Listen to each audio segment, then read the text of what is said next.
Alright guys, welcome back to episode 7 of the F1 2010 career mode. Apologies for the lengthy break between episodes. Of course we had the Christmas holiday and the New Year. This is actually the first video of 2024. And I think actually the last race was probably the last video of 2023, if you exclude the live streams. Some new components to Sebastian's car. We'll probably be fitting them to your car within the next few races. Well, that's always good to hear.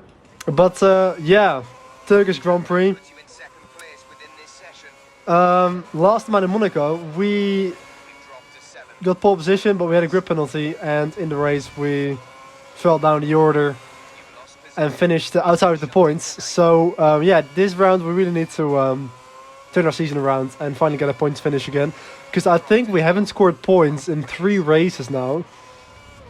Possibly even 4, I can't remember. Anyway, we're on a bit of a dry streak at the moment, so yeah, we've got to improve on our results a little bit to get our season back on track. We're just building up the pace here in practice. Currently down to a 1:30.9 on our 7th lap. I was doing quite a few laps here just to build up the rhythm. It's actually quite a nice track in my opinion. I actually do like this track. It's quite flowing here at Istanbul, but also pretty difficult to get it right. And yeah, making the setup here, I actually copied the setup from YouTube, from one of the OG F1 YouTubers. I think somebody mentioned in the comments a couple episodes ago. I should look on YouTube to get the right setup. So I was using a setup from F1 Patelli. And we're going to see how that's going to work this weekend. So we dropped down to P10. Oh, actually the final corner. That's not the best way to start the second run with the new setup. Completely losing the radar. That was probably my fault. Just got on the power too quickly while on the curbs.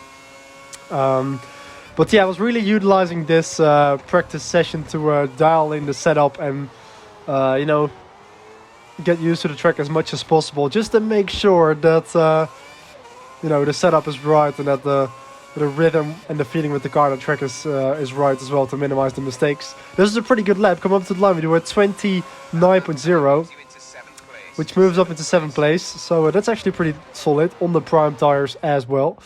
And we are only about 8 tenths behind.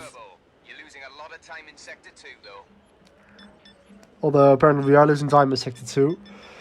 But I decided to experiment with the setup a bit and see what it would be like with 1-1 wings. Considering there is quite long back straight as well, but you can see throughout this long left-hander I really had to lift off with 1-1 wings, and I was just losing too much time in the corner, so that didn't really work. So I decided to go back to 6.6 or 6.3. Yeah, I'm gonna leave it at that. And I think I also adjusted the ballast distribution more towards the rear, I think to 80%, 20%, to see how that felt. Coming through the long left-hander again. This is the end of the session. I run it out a little bit too wide, got in the power too quickly, and again we have another spin, just avoiding the wall there. But yeah, the ballast to the rear probably made the car a little bit too oversteery. But we did secure P7, so that's pretty decent. Under a second to the quickest lap. So yeah, in qualifying, I was still experimenting a little bit with the setup. This time I upped the first gear to be able to shift down into first gear for the extra rotation without kicking out the back end. So first lap in qualifying was pretty good. I managed to improve my practice lap to a 1:28.037. Currently in alpha pole, 2 seconds in front of our teammate. And on this second lap I managed to improve on it further to a 1:27.246. And yeah, managed to go under it by a further 7 tenths, and that was actually good enough for pole position. Paul, that's Paul. Congratulations, that was a fantastic qualifying session. So that was just what we needed, but throughout the course of the season we have been a little quicker in qualifying in the race, so it doesn't say anything. Of course, putting in a good performance in qualifying reduces the chances of you getting caught up in a midfield first corner incident. So have you been happy with your grid places so far this season? Certainly, the qualifying has been very good so far this year. It's so difficult to overtake in Formula One, so a poor qualifying session can ruin your entire race weekend. How are you handling the pressure that's placed on you in qualifying so far this season? Well, I think we're handling it pretty well considering the amount of poles we already have, so yeah, nothing to complain about. Now in the past we've seen some of the most successful drivers in the sport build a team around them.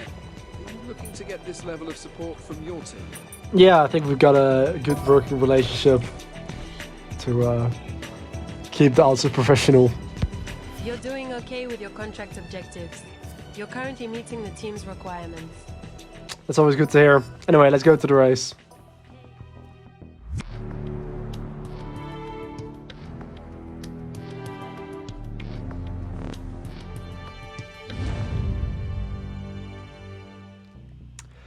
So, on pole position, yet again, Mark Webber in P3 and our teammate in P16 for the start of the Turkish Grand Prix.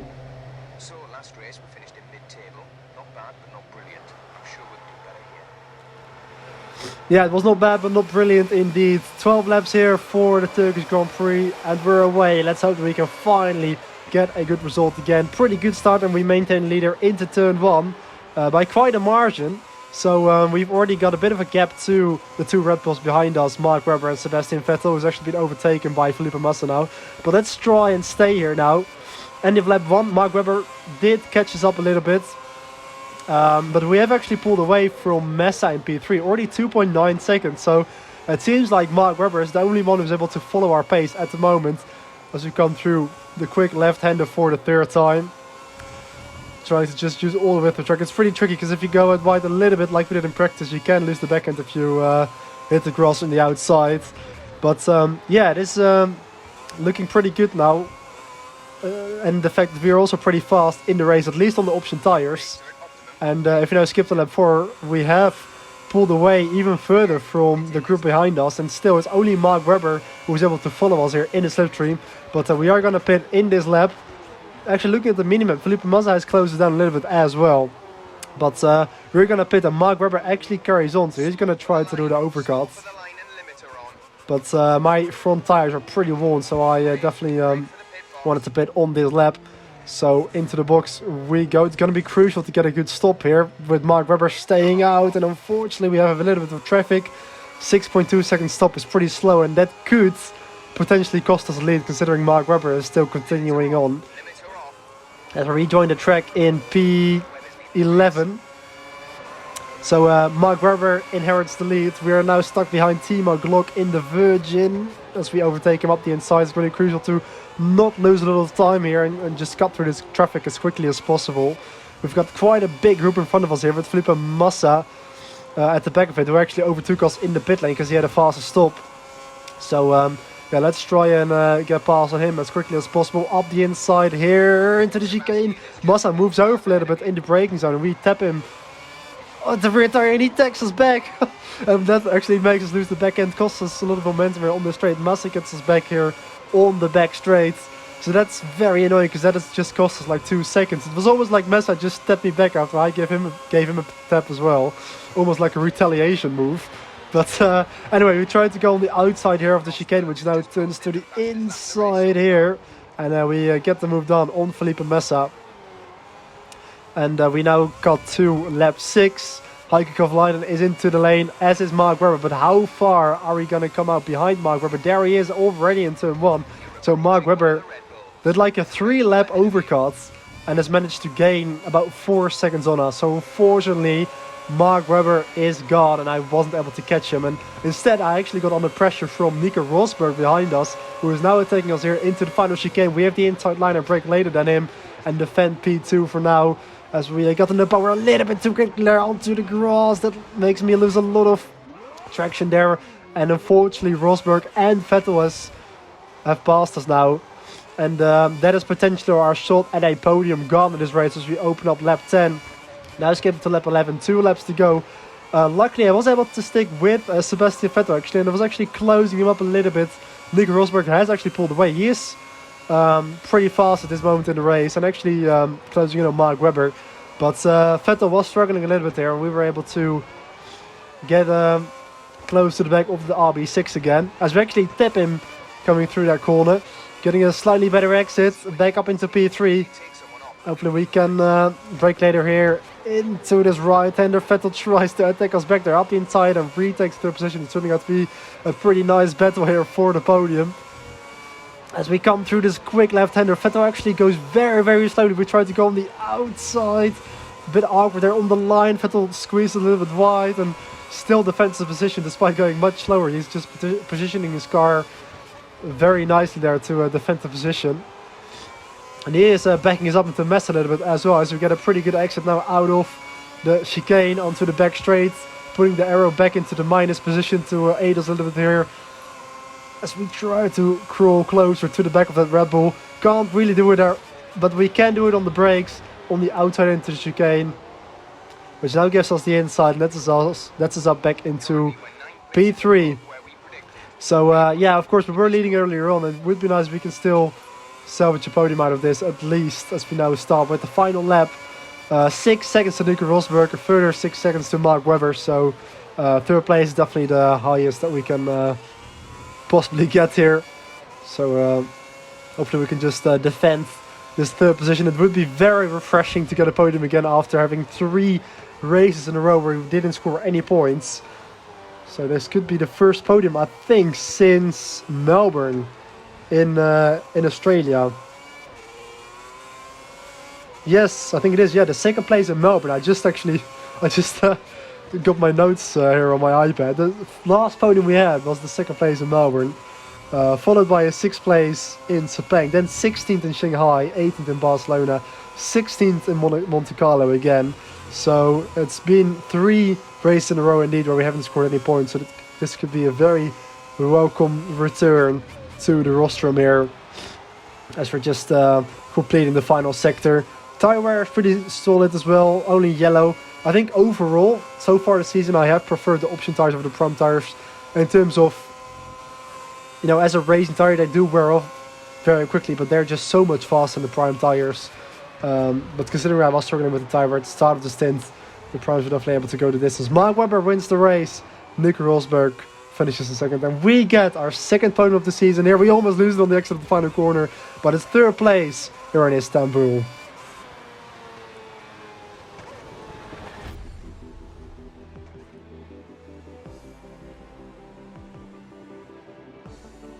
That's you on the 3rd step of the podium. Well done. Good race. Thank you very much, Rob. It's not quite the win yet. We still haven't won a race in F1 2010 career, but we are closing the gap. Only 11 seconds down, so we did lose a little time with Prime tires. But still, you know, overall we did lose less than a second per lap on average. So we are closing the gap. The entire field finishing within 32 seconds, so that's pretty close. But yeah, that was this race. We now move up into 8th place in the championship. 41 points, is 1 point behind Michael Schumacher. So hopefully we can continue this line and this upwards trajectory into the coming races. 6 in the constructors as well. Well, Sebastian is not really helping us there because we are the only one with points. We're up to level 10, so it's nice to see some green numbers as well in the objective that we got as well, of course. And yeah, now it's time for our second press conference podium interview. A really good drive today and 15 points towards your championship challenge. If this continues, you'll be a serious contender for the title. No, I don't think we will be a contender. I've gotten this question quite often, but we are in a midfield team, so we can't really expect to challenge for the title, even if we continue this form, because there's no way we can actually be that consistent. A 3rd place finish today has certainly boosted the team's chances of taking the Constructors' title this year. They must be pleased with your performance this weekend. I mean, they are pleased with the performance, I would presume, but again, we're not thinking about the Constructors' Championship. A fantastic 3rd place finish for you today, one which will surely draw attention to you from the stronger teams. Are you expecting much interest from them for next season? That's a good question, and I certainly hope so, because I do really want to move to one of the top teams for next season. And this could definitely help us with that quest to try and impress the better teams. So yeah, that's why it's crucial to get the good results, so we can secure a contract hopefully for next season with a team like Ferrari, McLaren or Red Bull, or even a team like Mercedes, possibly Renault. I really want to try to fight for the championship, and I really think we need to be with one of the big three if we want to challenge for that in Season 2. Anyway, this has been it for episode 7 of the F1 2010 career mode. So thank you so much for watching, guys. I hope you've enjoyed it, and I'll see you in the next one for the Canadian Grand Prix in Montreal. So enjoy the rest of your day, and I'll see you next time. Goodbye.